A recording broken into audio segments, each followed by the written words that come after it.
Hello friends, स्वागत है एक बार फिर से आप सभी का आपके अपने यूट्यूब चैनल नयन प्रताप कॉम्पिटिटिव क्लासेस 2.0 में। तो दोस्तों, मैं नयन प्रताप एक बार लंबे समय के बाद फिर से आप सभी के लिए जो मैं वीडियो बना रहा था वही वीडियो मैं फिर से कंटिन्यू कर रहा हूँ, जिसमें मैंने प्रकाश का प्रवर्तन चैप्टर आप लोगों को पढ़ाया था। वर्ग 10 के लिए, कक्षा 10 के लिए मैंने प्रकाश के प्रवर्तन के बारे में बताया था।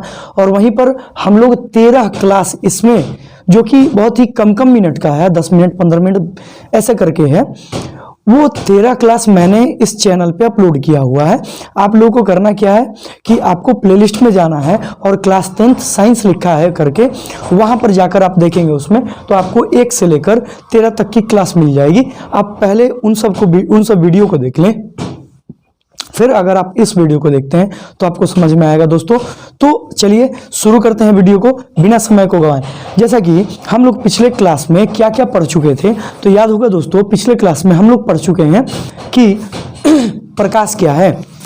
फिर हम लोग पढ़ लिए हैं कि प्रकाश जो है, प्रकाश क्या है, तो प्रकाश एक प्रकार का तरंग है या एक भौतिक कारक है जो किसी वस्तु को देखने में मदद करती है। ठीक है दोस्तों, ये सब पढ़ लिए थे। फिर हम आगे बढ़े तो फिर हम देखे थे कि प्रकाश जो है, प्रकाश को पदार्थ के संदर्भ में देखें तो प्रकाश जो है दो प्रकार के पदार्थ जो है दो प्रकार के होते थे, प्रदीप्त और अप्रदीप्त। प्रदीप्त जिनके पास अपना प्रकाश था, तो चूंकि जिनके पास अपना प्रकाश है तो हम उन्हें देख सकते हैं, लेकिन अप्रदीप्त की बात है तो अप्रदीप्त वे पदार्थ थे जिनके पास अपना प्रकाश नहीं था। तो उनको हम कैसे देखेंगे, तो उनको देखने के लिए हम पढ़े थे प्रकाश के कुछ नियम। जिन नियमों में हम पढ़े थे प्रकाश के प्रकीर्णन के बारे में, प्रकाश के प्रवर्तन के बारे में, प्रकाश के अपवर्तन के बारे में, इन सभी चीजों के बारे में मैंने आपको बताया हुआ था कि ये सारी चीजें क्या होती हैं। फिर हम लोग देखे कि पदार्थ को प्रकाश के संदर्भ में, तो कुछ ऐसे पदार्थ थे जिनसे प्रकाश पार कर जा रहा था, कुछ ऐसे पदार्थ थे जिनसे प्रकाश पार नहीं कर रहा था, कुछ ऐसे पदार्थ थे जिनके पास अपने से होकर प्रकाश थोड़ा थोड़ा गुजरता था। उन पदार्थों को हम लोग बांटे थे पारदर्शी, पारभासी और अपारदर्शी में। इन सभी चीजों को पढ़ने के बाद हम लोग क्या पढ़े थे फिर कि प्रकाश जो है अपारदर्शी पदार्थ को कैसे, अपारदर्शी पदार्थ को कैसे उस पर टकराता है और कैसे वो हमें पदार्थ दिखाई देता है।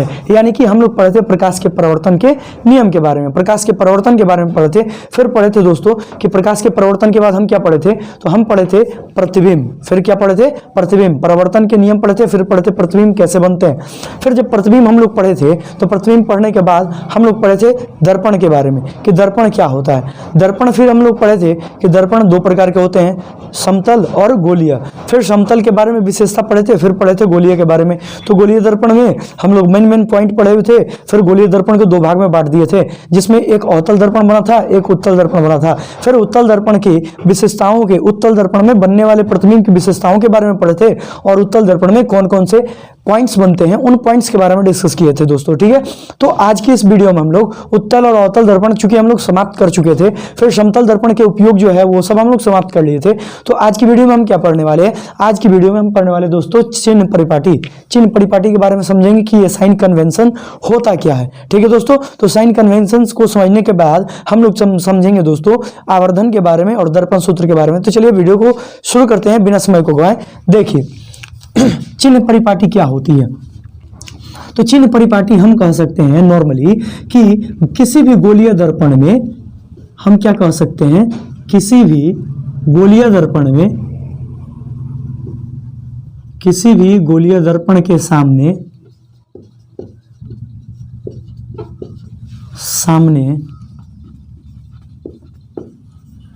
रखे गए वस्तु की स्थिति तथा उस दर्पण में बनने वाले प्रतिबिंब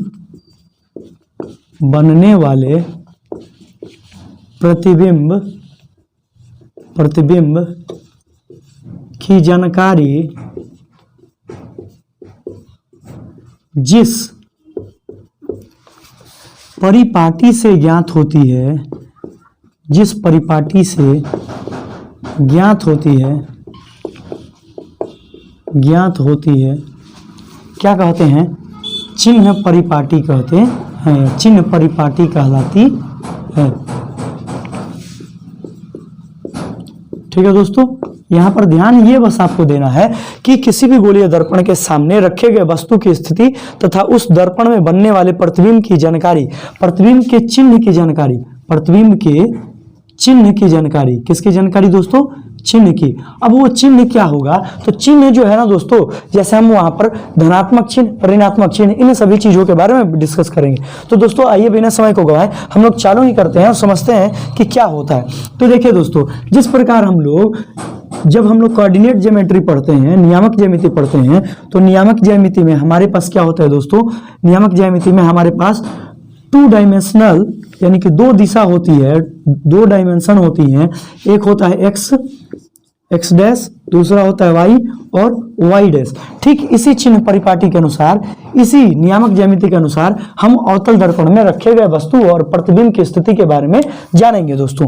तो यहाँ पर ध्यान रखिएगा एक बात कि इस दिशा में जो होता है वो प्लस चिन्ह होता है, ऊपर जो होता है वो भी प्लस चिन्ह होता है, इधर जो होता है वो माइनस चिन्ह होता है और इधर जो होता है वो भी माइनस चिन्ह होता है। समझना ये है दोस्तों कि यहाँ पर जो है, यहाँ पर इसको कहते हैं मूल बिंदु, और मूल बिंदु को हम किससे सूचित करते हैं? ओ से। किससे सूचित करते हैं? ओ से।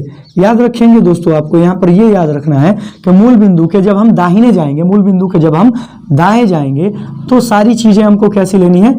धनात्मक लेनी है। और मूल बिंदु के जब हम बाएं जाएंगे दोस्तों तो सारी जो दूरियां लेनी है वो कैसी लेनी है दोस्तों? ऋणात्मक लेनी है। मूल बिंदु के जैसे हम ऊपर जाएंगे दोस्तों, तो मूल बिंदु के ऊपर जाने पर हमको दूरियां जो लेनी है वो किसमें लेनी है? धनात्मक में। और मूल बिंदु के जैसे हम नीचे जाएंगे दोस्तों, तो मूल बिंदु के नीचे की जो दूरियां लेनी है वो किसमें लेनी है? माइनस में लेना है। किसमें? माइनस में। और दाहिने, मूल बिंदु के दाहिने जो लेना है वो आपको किसमें लेना है? प्लस में। मूल बिंदु के जो बाएं लेना है आपको, बाएं जो लेना है आपको, वो बाएं वाली दूरी जो भी लेना है वो आप किसमें लेंगे? माइनस में। और मूल बिंदु के ऊपर जो भी दूरी लेंगे वो किसमें लेंगे? प्लस में। और मूल बिंदु के नीचे जो लेंगे वो लेंगे माइनस में। ये हम क्यों बताएं आपको दोस्तों? हम इसलिए बताएं क्योंकि जब हम किसी गोलीय दर्पण में किसी वस्तु को रखेंगे, किसी भी गोलीय दर्पण के सामने जब हम किसी वस्तु को रखेंगे, वो चाहे अवतल दर्पण हो चाहे उत्तल दर्पण हो, तो वहां पर कंडीशन बनता है दोस्तों। कंडीशन क्या बनता है कि उसकी हम फोकस दूरी कैसे लेंगे? प्लस लेंगे कि माइनस लेंगे? उसमें रखे जो वस्तु है उस वस्तु की वस्तु दूरी कैसे लेंगे? प्लस में लेंगे या माइनस में लेंगे? प्रतिबिंब की दूरी कैसे लेंगे? प्लस में लेंगे या माइनस में लेंगे? तो चलिए यहाँ पर देखते हैं हम लोग। जैसे कि आप लोगों को मालूम है यहाँ पर कि मैं यहाँ पर एक दर्पण बना रहा हूं, ध्यान दीजिएगा। यहाँ पर मैं एक दर्पण बना रहा हूं दोस्तों। सबसे पहले यहाँ पर एक अक्ष बना दे रहा हूं, ठीक है। और यहाँ पर मैं एक दर्पण बना दे रहा हूं, ठीक है दोस्तों। ये हमारी कौन सी दर्पण है? तो अभी कोई दर्पण नहीं है दोस्तों। जब तक कि इसमें हम कलई नहीं करेंगे तब तक ये दर्पण नहीं बनेगा। अब हम कलई कर रहे हैं, ठीक है दोस्तों। तो जैसे हम यहाँ पर कलई करेंगे तो कलई करने के बाद अब ये हो गया एक अवतल दर्पण। वी नो दैट कि जो अवतल दर्पण होता है, इस अवतल दर्पण में यहाँ जो होता है वो क्या होता है? पोल होता है। क्या होता है? पोल। और इस अवतल दर्पण में हम जानते हैं कि जब भी कोई प्रकाश की किरण मुख्य अक्ष के समांतर गुजरती है तो यहाँ पर क्या होती है? मुख्य अक्ष को एक परावर्तन के बाद दर्पण से मुख्य अक्ष को एक बिंदु पर काटती है, वो हमारी क्या होती है? फोकस होती है। ठीक फोकस के दुगनी दूरी पर हमारा क्या होता है? वक्रता केंद्र होता है। और इधर कहीं दूर पर क्या होता है? हमारा अनंत होता है। पिछले क्लास में हम ये देखे हुए हैं कि हम वस्तु को अनंत पे रख सकते हैं, अनंत और वक्रता केंद्र के बीच में रख सकते हैं, वक्रता केंद्र पर रख सकते हैं, वक्रता केंद्र और फोकस के बीच में रख सकते हैं, फोकस पर रख सकते हैं, फोकस और पोल के बीच में रख सकते हैं, और इनमें बनने वाले प्रतिबिंब की स्थिति जानते हैं। तो दोस्तों यहाँ पर क्या लेना है ना, हमको जो जो चीज से मतलब है वो है, यहाँ पर ध्यान दीजिएगा। उस चीज का नाम है, पहले का नाम है वस्तु दूरी। पहले का क्या नाम है? वस्तु दूरी। दूसरे का नाम क्या है? प्रतिबिंब दूरी। दूसरे का क्या नाम है? प्रतिबिंब दूरी। और तीसरे का जो नाम है वो है फोकस दूरी। इसी से संबंधित है। इस पॉइंट्स को समझ लिए तो आपको आधा न्यूमेरिकल बनाने में सबसे ज्यादा प्रॉब्लम जो होता है वो यहीं पे होता है। इस चीज को समझ लिए तो आधा आपका न्यूमेरिकल बनाने में जो कठिनाई आती थी वो सॉल्व हो जाएगी। देखिए, वस्तु दूरी को हम u से सूचित करते हैं, प्रतिबिंब दूरी को हम स्मॉल v से सूचित करते हैं और फोकस दूरी को स्मॉल f से सूचित करते हैं। हम जानते हैं कि फोकस और पोल के बीच की दूरी हमारी क्या होती है, फोकस दूरी होती है। फोकस और पोल के बीच की दूरी हमारी क्या होती है, फोकस दूरी होती है। और हम जानते हैं कि हमारी जो फोकस दूरी होगी, जो भी दूरी मापना होगा वो हम कहाँ से मापेंगे, मूल बिंदु से मापेंगे। मूल बिंदु यहाँ पर क्या है, ध्रुव है P, यानी कि P से हमको सारी दूरियां लेना है। और जब हमको दूरी लेना है फोकस दूरी, फोकस और पोल के बीच की दूरी, तो हम मूल बिंदु के हम किस दिशा में जा रहे हैं, बाएं दिशा में। तो हम अभी आपको बताएं कि मूल बिंदु के जब हम बाएं दिशा में जाएंगे तो वो दूरी हमारी किस में आती है, माइनस में। अतः हम यहाँ पर कहेंगे कि फोकस दूरी जो होती है अवतल दर्पण की, वह क्या होती है, ऋणात्मक होती है। अवतल दर्पण की फोकस दूरी क्या होती है, ऋणात्मक। ये जो दर्पण है दोस्तों, ये कौन सा दर्पण है, अवतल दर्पण है। ये कौन सा दर्पण है, अवतल दर्पण है। ठीक है, तो अवतल दर्पण की जो फोकस दूरी है वो फोकस दूरी कैसी होगी, ऋणात्मक होगी। फिर यहाँ पे पॉइंट आता है कि वस्तु दूरी क्या होगी। तो देखिएगा दोस्तों, ध्यान दीजिएगा, हम वस्तु दूरी की चर्चा करें तो वस्तु दूरी, जो भी हम वस्तु रखते थे वो एक वस्तु यहाँ पर रखे थे, एक यहाँ पर, एक यहाँ पर, एक यहाँ पर, एक यहाँ और फिर एक यहाँ। एक नंबर वस्तु जो है हम वो कहाँ रखते थे, अनंत पर। वस्तु एक नंबर वस्तु हम कहाँ रखते थे, अनंत पे। अनंत पे रखी गई वस्तु का प्रतिबिंब हमारा फोकस पे बनता था। अनंत और वक्रता केंद्र के बीच रखी गई वस्तु का प्रतिबिंब वक्रता केंद्र और फोकस के बीच बनता था। वक्रता केंद्र पर रखी वस्तु का प्रतिबिंब वक्रता केंद्र पर बनता था। और वक्रता केंद्र और पोल के बीच, फोकस के बीच रखी गई वस्तु का प्रतिबिंब वक्रता केंद्र और अनंत के बीच बनता था। फोकस पर रखी वस्तु का प्रतिबिंब अनंत पे बनता था और फोकस तथा पोल के बीच रखी वस्तु का प्रतिबिंब दर्पण के पीछे बनता था। इस चीज को हम यहाँ पर दिखा रहे हैं, जैसे कि ये अपने पास दर्पण है, ध्यान दीजिएगा। इस दर्पण में क्या है, हम वस्तु को रख रहे हैं अलग अलग स्थितियों पे। ये है पोल, ध्यान दीजिएगा, ये है आपको अनंत, ये है आपको वक्रता केंद्र, ये है आपको फोकस और ये रहा पोल। हम पहली नंबर वस्तु को अनंत पे रखे हैं, दूसरी नंबर वस्तु को अनंत और वक्रता केंद्र के बीच, तीसरी नंबर को वक्रता केंद्र पर, चौथी नंबर वक्रता केंद्र फोकस के बीच, पांचवी नंबर फोकस पे, 6 नंबर फोकस और पोल के बीच में। और वी नो दैट कि इसका जो प्रतिबिंब बनता है वो प्रतिबिंब दर्पण में, पहला प्रतिबिंब जो बनता है वो फोकस पे, दूसरा जो बनता है फोकस और वक्रता केंद्र के बीच में, तीसरा जो बनता है वो वक्रता केंद्र पर, चौथा जो बनता है वक्रता केंद्र और अनंत के बीच में, पांचवा जो बनता है वो बनता है अनंत पर और छठा जो बनता है वो बनता है दर्पण के पीछे। ये 1 2 3 4 5 और ये रहा 6। ध्यान देना दोस्तों कि हम वस्तु दूरी की बात कर रहे हैं, तो वस्तु दूरी जो होगी दोस्तों, यहाँ से यहाँ के बीच की दूरी, ये हमारी पहली वस्तु की दूरी हो जाएगी। यहाँ से यहाँ तक की दूरी दूसरी वस्तु की दूरी, यहाँ से यहाँ की दूरी तीसरी वस्तु की, यहाँ से यहाँ की दूरी चौथी वस्तु की, यहाँ से पांचवी और यहाँ से यहाँ तक की छठी हो जाएगी। टोटल दूरी हम इस दिशा में ले रहे हैं। तो चूंकि हम जब इस दिशा में दूरी ले रहे हैं, वी नो दैट कि मूल बिंदु के बाएं तरफ जो भी दूरियां लेते हैं हम वो किस में लेते हैं, माइनस में। यानी कि वस्तु दूरी हमारी किस में होगी, माइनस में, अर्थात ऋणात्मक होगी। कैसी होगी, ऋणात्मक होगी। But there is one condition of, यहाँ पर एक कंडीशन है। वो क्या स्थिति है दोस्तों, वो है प्रतिबिंब दूरी के साथ। प्रतिबिंब दूरी के साथ क्या स्थिति है, तो हम जानते हैं दोस्तों कि जो प्रतिबिंब बनता है गोलीय दर्पण के अवतल दर्पण में, उस अवतल दर्पण में जो प्रतिबिंब बनता है वो प्रतिबिंब आपको कभी मूल बिंदु के बाएं तरफ बना है तो कभी मूल बिंदु के दाएं तरफ बना है। ये अपना प्रतिबिंब है, ये अपना प्रतिबिंब है, ये सब प्रतिबिंब है। तो मूल बिंदु के जो दाएं बना है उसके कारण और मूल बिंदु के बाएं जो प्रतिबिंब बना है इसके कारण इसके चिन्हों में भिन्नता आ जाती है। अब क्या आती है, अगर हम इसके प्रतिबिंब दूरी की बात करें दोस्तों, तो यहाँ पर ध्यान देना, प्रतिबिंब दूरी क्या होगा, यहाँ से पोल से यहाँ तक की दूरी पहली की प्रतिबिंब दूरी, फिर पोल से यहाँ की दूरी दूसरे प्रतिबिंब की दूरी, फिर इस पोल से यहाँ की दूरी तीसरे की, फिर इस पोल से फिर यहाँ तक की चौथी की दूरी, फिर इस पोल से इसकी पांचवी दूरी और फिर यहाँ से यहाँ की छठी दूरी। अच्छा ध्यान देना है कि हम इस दिशा में जो भी दूरी लेंगे, इस दिशा में बाएं तरफ जो भी दूरी हम लेंगे वो किस में लेंगे, माइनस में। यानी कि हमारी जो प्रतिबिंब की दूरी है यहाँ से यहाँ, यहाँ यहाँ यहाँ, यहाँ से यहाँ, यहाँ यहाँ यहाँ यहाँ यहाँ, ये सारी दूरी हमारी किस में आएगी, प्रतिबिंब दूरी वो आएगी ऋणात्मक। कैसी आएगी, ऋणात्मक। लेकिन एक कंडीशन क्या है कि प्रतिबिंब बना है लाइन के दूसरी तरफ, मूल बिंदु के दूसरी तरफ। तो मूल बिंदु के दूसरी तरफ जो बना है इसकी दूरी जो हम निकालेंगे यहाँ से यहाँ तक की दूरी, ये हमारी होगी प्रतिबिंब दूरी। तो ये जो प्रतिबिंब दूरी है यहाँ से इस दिशा में जब चलेंगे, यहाँ पर जो प्रतिबिंब बना है तो मूल बिंदु के दाहिने तरफ जाएंगे। तो मूल बिंदु के जब हम दाहिने तरफ जाते हैं दोस्तों तो वो दूरी किसमें लेते हैं, धनात्मक। यानी कि हमारी जो प्रतिबिंब दूरी होगी इसमें वो यहाँ पर धनात्मक भी होगी और ऋणात्मक भी होगी। तो इस चीज की जानकारी आप ले लेंगे। अब इसमें ध्यान देना है दोस्तों कि हम जानते हैं कि लाइन के नीचे जो भी प्रतिबिंब बने हैं वो कैसे हैं, उल्टे। वो कैसे हैं, उल्टे प्रतिबिंब है, उल्टा और वास्तविक है, ये बात हम अच्छी तरह से जानते हैं, ठीक है। और लाइन के ऊपर जो बना है, लाइन के ऊपर वो कैसे प्रतिबिंब होते हैं, सीधे और आभासी। तो इस चीज से जानते हैं, आपको सवाल में कैसे दे देगा, सवाल में देगा आपसे ये नहीं कहेगा कि प्रतिबिंब दर्पण के मूल बिंदु के दाएं तरफ या बाएं तरफ बना है, ऐसा नहीं देगा। वो आपको सीधे कहेगा कि एक अवतल दर्पण में बनने वाले प्रतिबिंब जो है वह सीधा और आभासी है, तो उस प्रतिबिंब के लिए वस्तु की स्थिति क्या होगी। तो ध्यान दीजिएगा, प्रतिबिंब सीधा और आभासी ये है दर्पण के पीछे, और यहाँ पर लाइन के ऊपर क्या है, सीधा और आभासी। तो सीधा और आभासी के लिए ये 6 नंबर है, तो 6 नंबर वस्तु की स्थिति कहाँ है, फोकस और पोल के बीच में। तो ऐसे करके बहुत सारे सवाल पूछेंगे आपको, तो आपको वो सारे ध्यान में रखने हैं दोस्तों, ठीक है। हम नेक्स्ट सवाल पे बढ़ेंगे, नेक्स्ट सवाल पे नहीं, हम नेक्स्ट चीज पे बढ़ेंगे। अभी हम अवतल दर्पण में देख लिए, सेम चीज को हम देखेंगे उत्तल दर्पण में। किस में देखेंगे, उत्तल दर्पण में। उत्तल दर्पण में चिन्ह परिपाटी, तो उत्तल दर्पण में चिन्ह परिपाटी को देखें हम दोस्तों, तो इसमें याद रखना है आपको कि कौन कौन सी चीज पर ध्यान देना है, फोकस दूरी, फिर आपको किस पर ध्यान देना है, फिर आपको ध्यान देना है वस्तु दूरी पर, फिर आपको ध्यान देना है किस पर, फिर आपको ध्यान देना है प्रतिबिंब दूरी पर, ठीक है दोस्तों। तो यहाँ पर पॉइंट्स को समझेंगे एक एक करके पॉइंट को, जब आप पॉइंट समझ लेंगे तो आपके सारे डाउट्स क्लियर हो जाएंगे।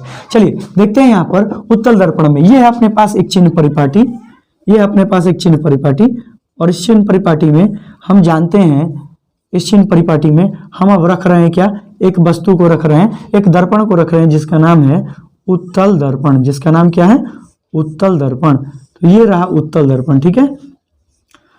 और हम जानते हैं कि उत्तल दर्पण में जब भी हम कोई वस्तु रखते हैं, ये रहा पोल, इधर रहा वक्रता, ये रहा फोकस, ये रहा वक्रता केंद्र, और ये रहा अपने पास अनंत, ठीक है दोस्तों। यहाँ पर भी हमारा बनेगा फोकस, यहाँ पर बनेगा हमारा वक्रता केंद्र, और इधर बनेगा अनंत, ठीक है। समझो अब क्या होगा, यहाँ पर एक नंबर वस्तु रखेंगे, दूसरी नंबर वस्तु, तीसरी नंबर वस्तु, चौथी नंबर वस्तु, पांचवी नंबर वस्तु, छठी नंबर वस्तु, ठीक है। और इसका जो प्रतिबिंब बनता है ना दोस्तों, वो प्रतिबिंब बनता है ऐसे बनता है,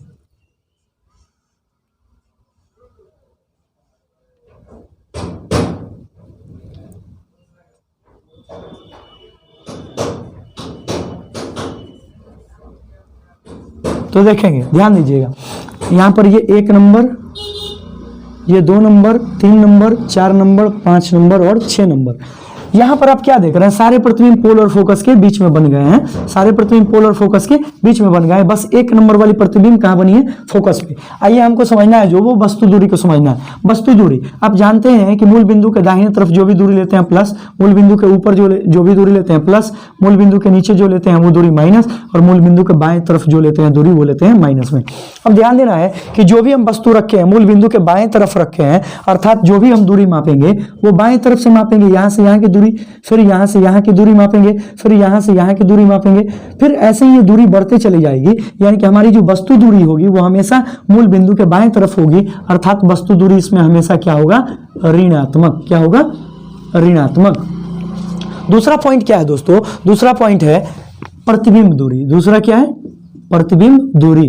प्रतिबिंब दूरी ध्यान देना कि प्रतिबिंब दूरी हमारी जो होगी वो प्रतिबिंब किस दिशा में बना है, मूल बिंदु के दाहिने तरफ, मूल बिंदु के दाहिने तरफ। तो प्रतिबिंब की दूरी यहाँ से यहाँ लेंगे, फिर यहाँ से यहाँ तक लेंगे, फिर यहाँ से यहाँ तक लेंगे, फिर यहाँ से यहाँ तक लेंगे। यानी कि जो भी दूरी होगा हम मूल बिंदु के दाहिने तरफ माप रहे हैं, और दाहिने तरफ माप रहे हैं ये जो दूरी, ये दूरी हमारी क्या होगी, तो मूल बिंदु के दाहिने तरफ जो भी दूरी होती है वो किस में होती है, प्लस में, यानी कि धनात्मक होती है। इस बात को याद रखना है कि उत्तल दर्पण में जो भी प्रतिबिंब बनेगा उस प्रतिबिंब की प्रतिबिंब दूरी हमेशा कैसी होगी, धनात्मक होगी। उस प्रतिबिंब की प्रतिबिंब दूरी कैसी होगी, हमेशा धनात्मक होगी। इस चीज को क्लियर रखना, ठीक है दोस्तों।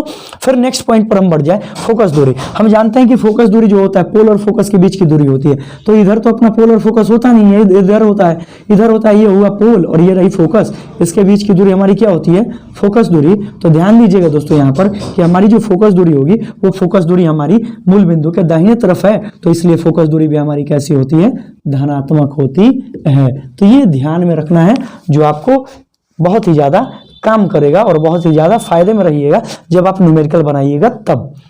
तो आपको वीडियो कैसा लगा कमेंट करके हमें जरूर बताएं। अगर अच्छा लगा है तो चैनल को जरूर सब्सक्राइब करें, दोस्तों के साथ शेयर करना ना भूलें, बेल आइकन को दबाएं ताकि सबसे पहले नोटिफिकेशन आपके पास पहुंचे। बाय बाय, टेक केयर, धन्यवाद।